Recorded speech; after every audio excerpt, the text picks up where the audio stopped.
Okay. No, you want. Okay, let's go. My name is Serene. I work on the JazzWise project right now, and we'll be talking today about jQuery plugins. So first, a definition: what is jQuery? You could read it off from the screen. Does everyone here use jQuery? Pretty much. Okay, cool. It's the de facto JavaScript library of choice these days. There used to be much more competition back in the day from Delicious, and they created prototype. But now jQuery is so standard that even some of its competition, like Zepto, whose main thing is way more lightweight, duplicate the jQuery syntax exactly. So you could pull jQuery out and plug it in. So it's quite popular. And part of its popularity is due to cross-browser compatibility. So you don't have to do something three different ways just to have it work on IE, Mozilla, and Chrome. You could just use jQuery, and it encapsulates all that complexity for you. It has a small footprint. This morning I went on the jQuery site. I downloaded the latest version of jQuery. I compressed it, and it was only 30 kilobytes. So it's pretty easy to load. And even better, some websites like Google provide a CDN version. So if you're running production, all you have to do is point to it. And since already so many other sites are going to point to it, it's going to load instantaneously. So it's pretty lightweight. It's easier to learn than pure JavaScript. I'll show some examples soon. If you know CSS, then you can use your knowledge of CSS selectors with jQuery. It's open source, so you can see how it works, and you can contribute to it if you want it. And there's a lot of plugins available. Oops. Okay. So this is a basic comparison of pure JavaScript on the left and jQuery on the right. And you can see just how simpler the jQuery stuff is and how it's shorter and it's easier to understand. So the first one is just appending something to an element. The second one is emptying a container. The third one is removing a container on an element. And the fourth one is an example of a AJAX call. And the one on the left is specific to only one browser, while the jQuery one will work with any browser you want. So today we're talking about jQuery plugins. Why are they important? Well, they pretty much let you extend the jQuery object. So every time you do $ selector or jQuery and you put a selector, what you get back is a new jQuery object, and that object has all these methods defined by jQuery core, and that's what you're calling. So when you create a query, you're extending that object and you're adding your own methods to it. It's good to create plugins because everyone wants to stick to the drive principle, which means do not repeat yourself, so reuse is good. You could use it for encapsulation. If you are distributing JavaScript publicly, it's good to put it in a jQuery plugin because it operates in a way that anyone who uses jQuery knows already. So the syntax would be pretty straightforward, and chainability, which I'll show in a bit. So the first thing about jQuery plugins we need to know is there's two kinds. You have the object methods and you have the utility methods. So the object methods, or the object jQuery plugin methods, usually operate on a selector. So it operates on, you give it a selector, then whatever the selector returns is what it operates on. While the utility method is closer to the standard JavaScript function. So it does a utility, but it's not necessarily tied to objects returned by a selector. You can see on the third bullet point how they're defined. So if you wanted to define an object method, you extend the fn object, and $.fn pretty much contains all the methods that you can call on jQuery. So with standard jQuery, that only includes the core methods, but once you have plugins, they're extending this. And if you want to create a utility method, you extend $sign dot. And underneath each of these, you see an example of how to do the extension. So you also invoke them differently. So if it's an object method, you give it a selector, then you call the method name, and you can pass it params if it uses it. But if it's a utility, you just do the $sign dot, and you call the method name. So common examples of each. So there's a object method called each, and there's also a utility method called each. So the one with the object method, you give it a selector. So you can say all the h1s, so h1, which is your selector dot each. Then whatever function you put inside it will operate on each, everything returned by the selector. But the one on the right is more like a more generic each, so you actually have to give it what to operate on, as well as the function that's going to apply to each one of those items. Other common examples: append, CSS, animate, and remove for the object methods. And for the util methods, you have each, Ajax, map, and get.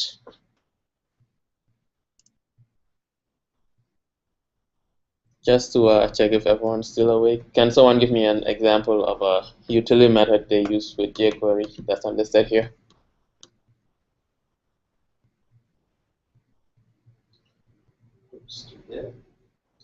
Post. Okay, yeah, post. Since get is there. Yeah, and both post and get are just they in the background they actually call Ajax, so it's like a shortcut.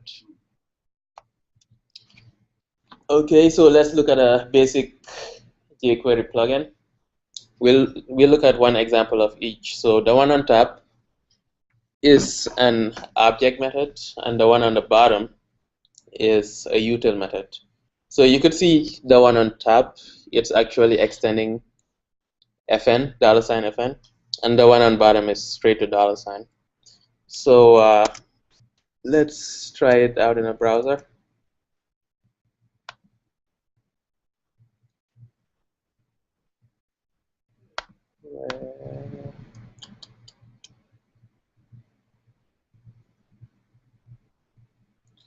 So on my right here, I have the console. So I'll be running code, and we should be seeing the changes here on the left.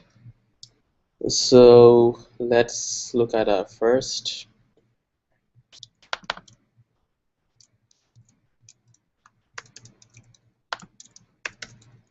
One second while I make this bigger.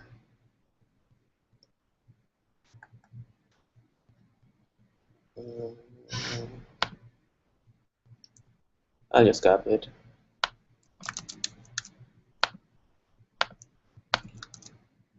So our first jQuery function is called solution streetify, and what it basically does is, since it's an object method, it's going to append solution street to everything that a selector finds when you call it. So this is how we define it. We just add a function to $fn. It's defined. So now if we wanted to call it, this is how we invoke it. We use a jQuery selector. So someone give me a selector for this page. Okay. P. Okay. P, then we can say p.solution streetify. Hit enter, And pretty much all the p tags, we've added solutions tree to it. There's one on tab. Maybe there's not a lot of p tags here. First paragraph would be each of those like Java. Yeah, they'll have at the end solutions tree, paragraph. The first paragraph on each title. Oh yeah. And we could also run it on something like H2.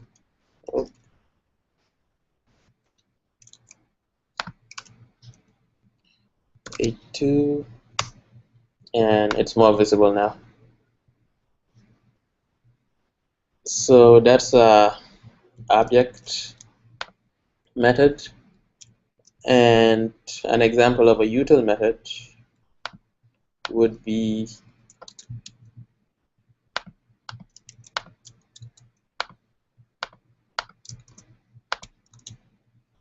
so instead of adding it to $.fn, we're adding it straight to $.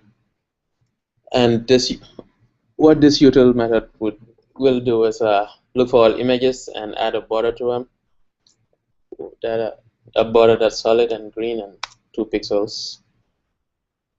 So now if we call that solution streetify,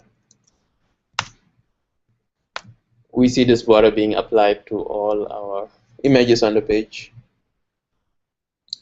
So that's a util method, and it comes in useful, but we're going to focus mainly on the object methods because they're more common.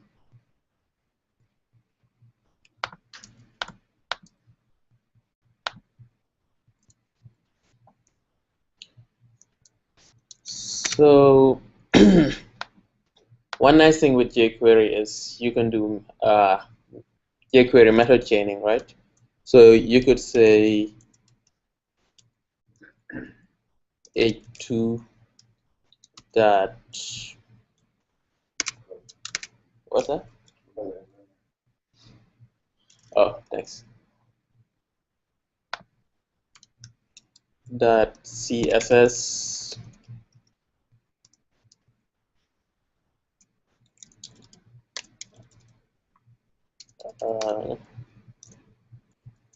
color red.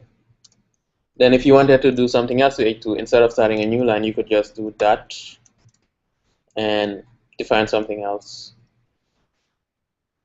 Dot CSS font size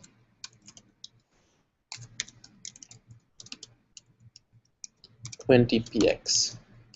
If you execute this, you'll see it applied both the red and the font size without you having to make 2 calls. But with our original solution streetify method that we defined, we cannot say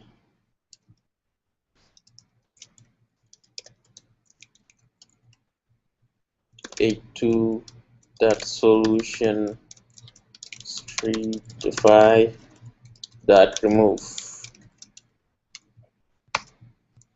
If we do it, it fails. So right now we're not chainable.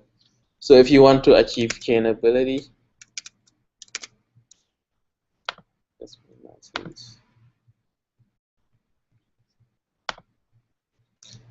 if you want to achieve chainability with your jQuery plugin, at the end of each method you have to return this, and this is a reference to the jQuery object. So after you're done doing whatever you're doing, return the jQuery object. So when someone chains it, it calls it on that same jQuery object. So these two are examples of jQuery chaining. I wrote the first one and I realized it's buggy. Does anyone know why?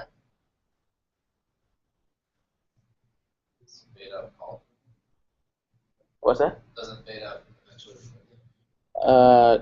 No, fade out makes it invisible. So this technically works, but if you do this, it's going to remove it almost immediately because fade out is asynchronous. So if you said fade it out in 10 seconds, then remove it, it's just going to start fading out after a second. Remove is going to get called. So the best way to do anything with animation or asynchronous is to use a callback from inside fade out.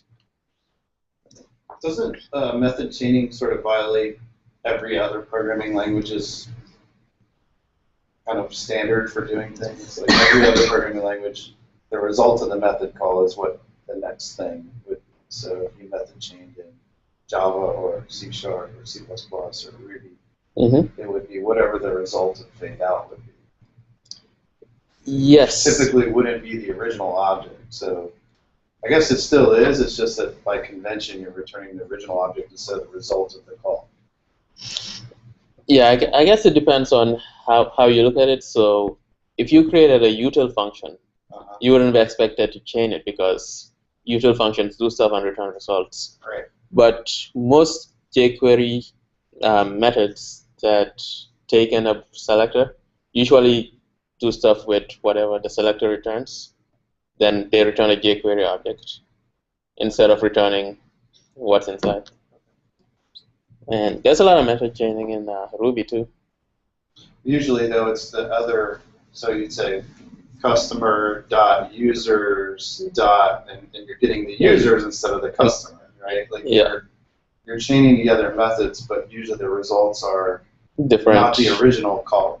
That's what seems different.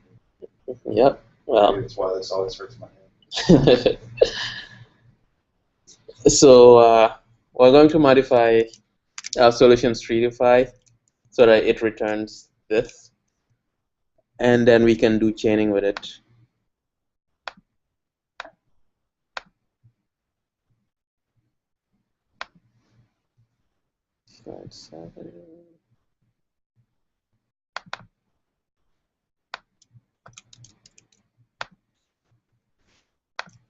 Refresh the page. Start with a clean canvas. So now we're returning this. Then we can call something like this: h2.solutionStreetify, then slide up and slide down. We hit enter.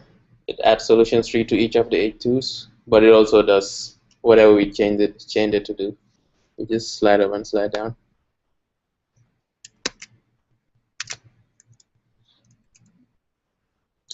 Another good practice for jQuery plugins is to accept options, and it's also good. It's always good to have sensible defaults for those options, so that if they don't pass them in, your stuff doesn't fail. And you can do the regular comma-separated parameter list, but it's more advisable to pass a jQuery object literal into it as an option, so you can easily expand your number of options without breaking the method signature. It's also a big thing in Ruby, at least for the last parameter, to have an options hash. So it's pretty much the same idea. And an example of that would be here. Can you all see this, or is it kind of small? So now solution streetify accepts options, and this is a nice jQuery utility method called extend. So what it does is it takes a second parameter, and if anything's missing from the first one, it just puts it in there. So this is how you set the defaults. And then in our method, we're going to call this.css, and we're going to set the color and the background. Also, we're returning this.css because this.css is a jQuery method, which is going to return the jQuery instance. So we don't have to do this, then go to the end and say return this. Because at the end, we're always returning the jQuery instance, not whatever we're doing.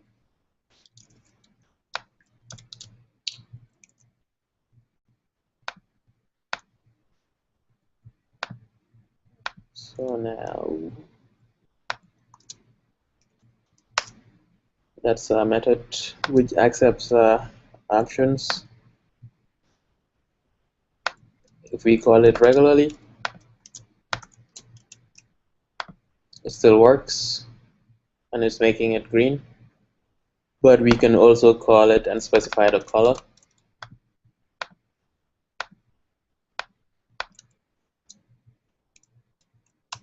And it works and turns it red because that's what we specified.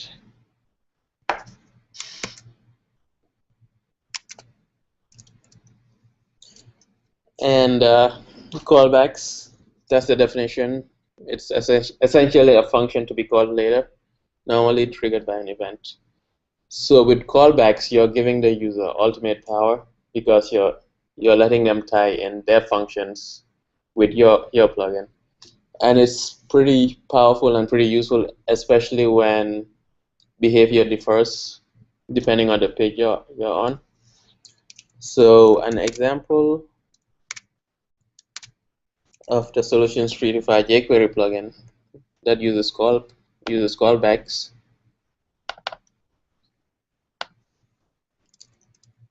is this. And as you can see now, as one of the options, there's an incomplete key, and it points to an anonymous function. And when you're calling the plugin down here, you can pass it incomplete. You can override the function with your own function and have it do whatever you want. So let's try this out.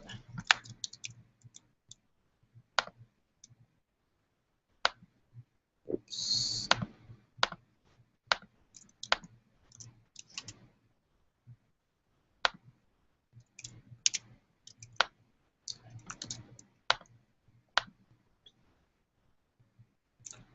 So we're going to call the method, then we're going to give it as a callback of an anonymous function that alerts we're done here.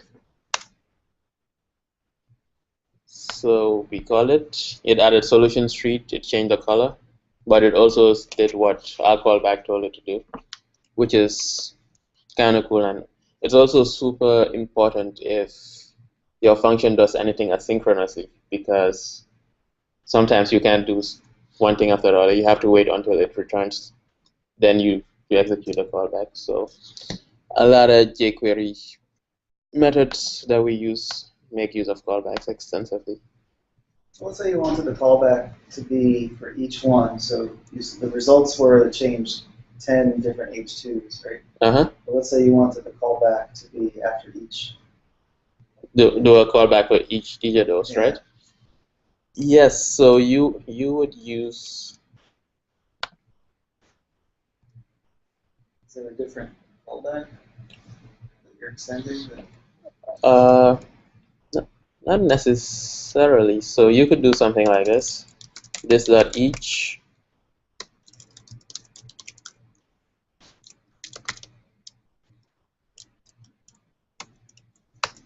And then you could just say settings that incomplete. And let's assume that our callback accepted an item, right?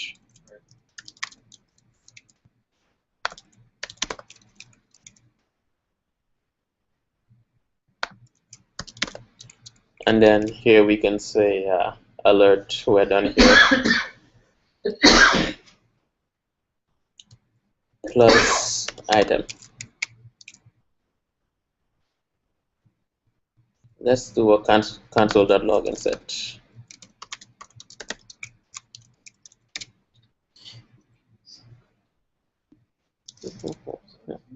Line 17. I mean a semicolon here. Oh, because it's in a frame. Yep. Okay, so in theory, this is how you do it. Let's try it out. If it works, yay. if it doesn't, I'm missing something. Okay, definition worked. Then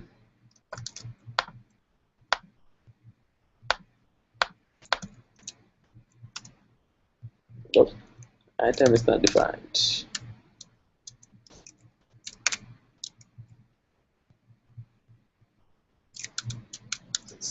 I think you want LM inside if you go back to your code. Uh-huh. Or wouldn't you want Oh, good call. Let's try this again. Thank you.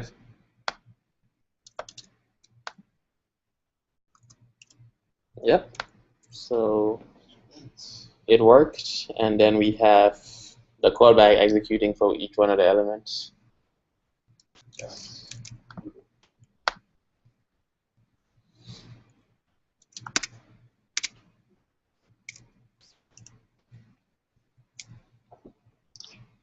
Yep, so this is what I just showed.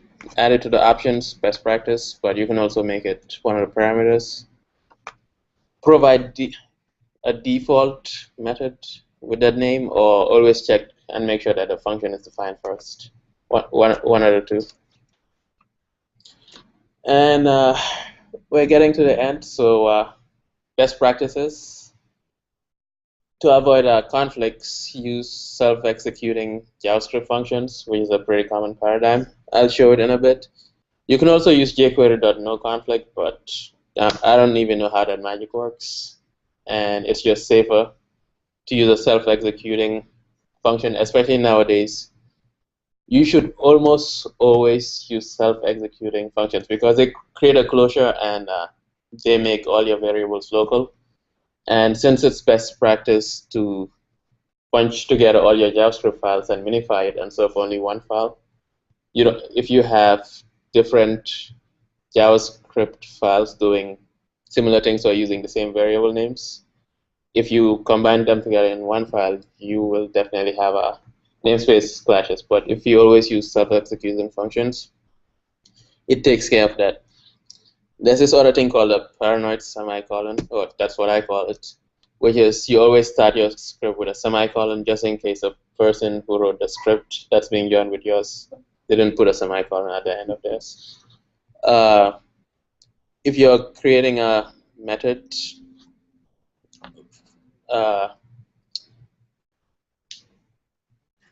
if you're not doing the utility and you're creating an object method, always make sure that it's chainable, unless when it doesn't make sense, like jQuery has the .html method, and that returns HTML, so it doesn't make sense to return a jQuery object. The naming convention is always to put jQuery .plugin name .js. Sometimes it's camel case, sometimes it's snake case. For parameters, use a JS object and set the defaults instead of creating a list of comma-separated parameters. Then you have more flexibility that way, and you're less likely to break it due to your function signature. And it's always good to go online and see what templates there are out there for different jQuery plugins. And it's pretty much boilerplate that you can use and customize. So let's look at... What about naming conflicts? That was your first point. So if you create a function toString, object function called toString, then you'll conflict with, or some other function that's already exists. How do you know that you're not conflicting with an existing function? You don't. It's almost like Ruby's monkey patching. So it'll replace? Yeah. So you should, it's good practice to use the least amount of names and the most unique names when you're creating your plugin. But at the end of the day, if you override it and someone else overrides it after you, they're overriding you. So. Yep. Now, jQuery themselves, if you want to distribute a plugin there, they might have some conventions, like have your company domain as part of. They might have ways of enforcing uniqueness, but there's no way you can tell pretty much. So here's a last file with everything but the last point implemented. So we have the paranoid semicolon up here. So the self-executing function basically works like this. You define an anonymous function, you put it in parentheses, then right after it, you call the function. And in JavaScript, that's open and close parentheses. So that's what we're doing here. But an anonymous function takes one parameter, and we're calling it $. And when we execute it, we're passing it jQuery. So what it pretty much does is anywhere there's $, it's replacing it with jQuery. So this is what's happening in real life.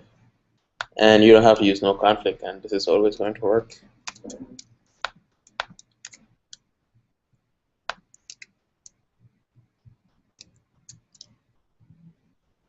And even if it's not the jQuery stuff now, any variable you define here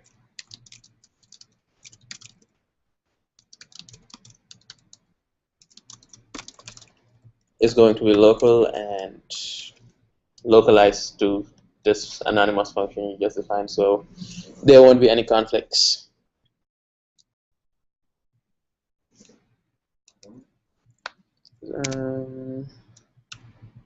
Any questions?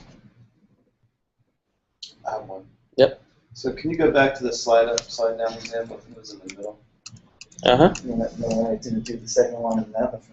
Yeah, you were wanting the same thing. So you said there's a bug with fade out remove because fade out is asynchronous. Yep. Is slide up not asynchronous? It's asynchronous. Because it slid up and then it slid down. I expected it to go because they're both happening at the same time asynchronously. Or just do the second. Like jitter. I expected it to jitter fight. Yeah, I think this is probably buggy too, but since the times are What's the 2000? Is that over milliseconds? 2 seconds? Yeah. 2 seconds. Huh. Okay, I was just curious because it kind of has the same issue. Yeah, It seemed to work when you did it, so that's why I was surprised. the best way would be to use a callback. So maybe if we can test it. Should we make slide up very slow? Well, in this case, what we should do is instead of calling slide up, slide down, we call slide up and then on complete slide down, right? That would be the right way to do it, given your example. Okay, I just wanted to make sure that. Yep, and we can test it here.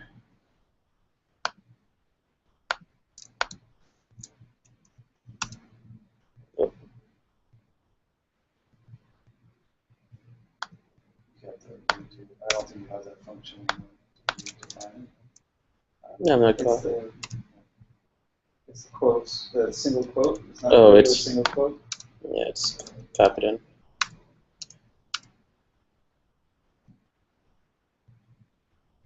Seems to work. How about if we make it super fast?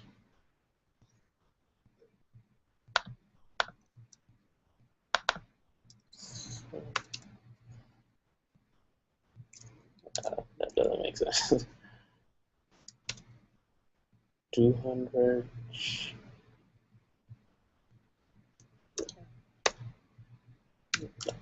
So let's make this 5 seconds, and let's make this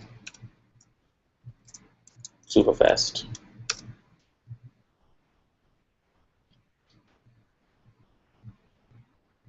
I guess that works. Maybe it's synchronous. Is it possible to slide up as synchronous? It might be. Okay. All right. Well, I don't know. Anybody on the phone have any questions?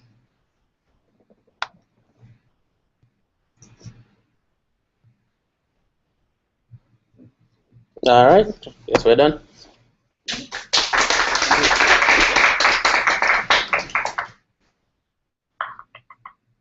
Should I end the conference call?